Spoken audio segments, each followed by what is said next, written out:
Sir good morning sir.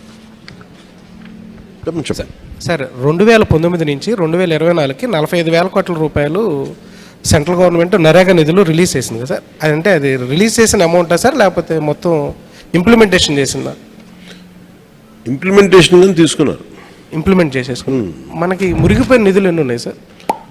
నిధులు మిగులుతుంటే మా పరిస్థితి ఇలా ఉండేది కాదు కదా. ఏ సార్ నిధులు మిగిలినాయంటున్నారా? ఎస్ సార్, చాలా వర్కులు చేయలేదు కదా సార్. ఇప్పుడు మీరు మీ వెనక ఇప్పుడు సిటిజన్ నాలెడ్జ్ బోర్డులో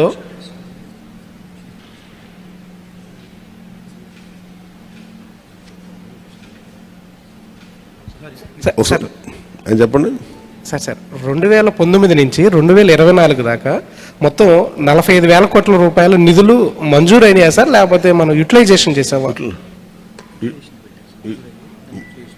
యూటిలైజ్ చేశారు. అసలు మంజూరైన నిధులు ఎన్ని sir?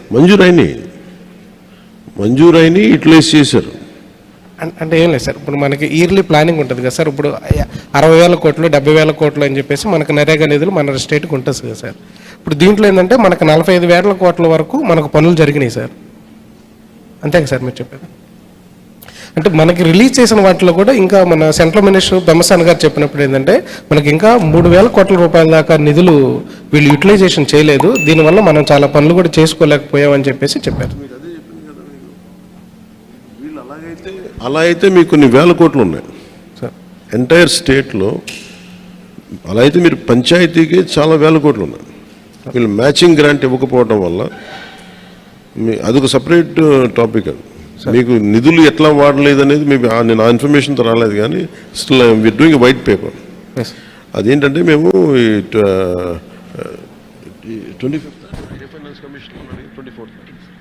15th finance commission grants ఇంకా వాళ్ళు సరిగ్గా ఉపయోగించుకోలేదు. మరి చాలా గ్రాంట్స్ అట్లా ఉండిపోయినాయి, ఎందుకంటే వీళ్ళు మ్యాచింగ్ గ్రాంట్ ఇవ్వకపోవడం వల్ల. సో మీరు అలా తీసుకుంటే దాని it will be more than few thousands of crores, not just two.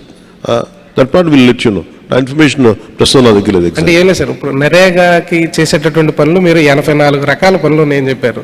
గత గవర్నమెంట్లో ఒక 7-8 పనులు కూడా దాంట్లో ఒక నాడు నేడు కింద తప్పితే ఇంకెక్కడా కూడా ఫోకస్ చేసింది లేదు.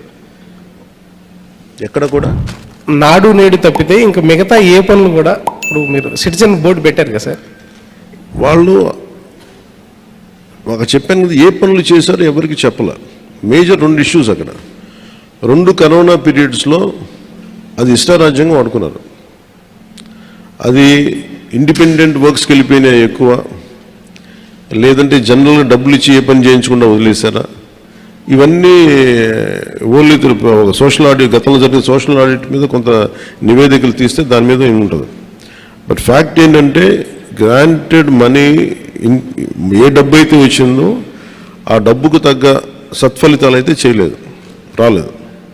అదైతే జరిగింది. అది ఎంత స్థాయిలో జరిగింది, ఏ స్థాయిలో జరిగింది అనేది మేము సోషల్ ఆడిట్ ద్వారా చేయమని చెప్పాము. సార్ ఫార్మా ఇష్యూ మీద, అది వైజాగ్ ఫార్మా ప్రమాదం మీద మీరు నిన్న రివ్యూ కూడా చేశారు కదా సార్.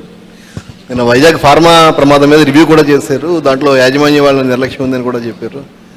దానికి సంబంధించి మీ రెస్పాన్స్ అంటే ఇది నిన్న జరిగిన అనకాపల్లి జిల్లా అచ్యుతాపురం ఫార్మాసిస్లో జరిగింది. చాలా బాధ కలిగింది. చాలా ఇది రిపీటెడ్గా మొన్న 3 వీక్స్ బ్యాక్ కూడా జరిగింది. 1-2 చనిపోయారు. నేను ఎప్పటికప్పుడు అడుగుతూ ఉన్నాను, ఇది పొల్యూషన్ కంట్రోల్ బోర్డు కింద రాదు. అంటే ఎన్ని ప్రమాదాలు మీకు అందరికీ తెలిసింది.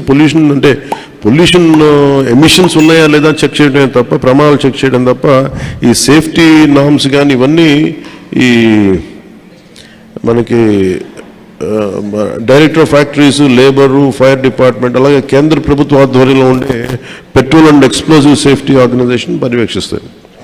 ప్రత్యేకించి ఈ essential advance science private limited, ఇది 2 నేను మాట్లాడితే నేను వాళ్ళకి తెలియజేసింది ఏంటంటే 2 ఓనర్స్ ఉన్నారు, ఒకళ్ళు హైదరాబాద్లో ఉన్నారు, అండ్ ఇప్పుడున్న అతనికి మాకు సంబంధం లేదని చెప్పి ఒక కమ్యూనికేషన్ గ్యాప్, వాళ్ళిద్దరి మధ్య గొడవ ఉంది. దానివల్ల ఆ సేఫ్టీ నార్మ్స్ తీసుకోవడానికి బాధ్యత లేని నాయకులు అంటే లీడర్షిప్ ఉండటం వల్ల, ఓనర్షిప్ ఉండటం వల్ల వాళ్ళందరూ ఇలా చేశారు. అందుకని ఈ ఒక ఫ్లోర్ నుంచి ఇంకో ఫ్లోర్కి వెళ్ళే దాంట్లో అది ఇంకా నాకు తెలిసి వాళ్ళు అంటూ సెకండ్ ఫ్లోర్ నుంచి గ్రౌండ్ ఫ్లోర్కి వచ్చే సాల్వెంట్ ఫస్ట్ ఫ్లోర్లో కొంచెం లీక్ అయ్యి ఆ కరెంటు బోర్డ్స్ ఉంటే వాటికి అయ్యి వేపర్లాగా ఏర్పడి పేలిపోయింది. దాదాపు ప్రమాదంలోనే ఒక 7-8 మంది చనిపోయారు. చాలా దారుణంగా ఉంది, గుర్తుపట్టలేని పరిస్థితులు అని చెప్పాను. నేను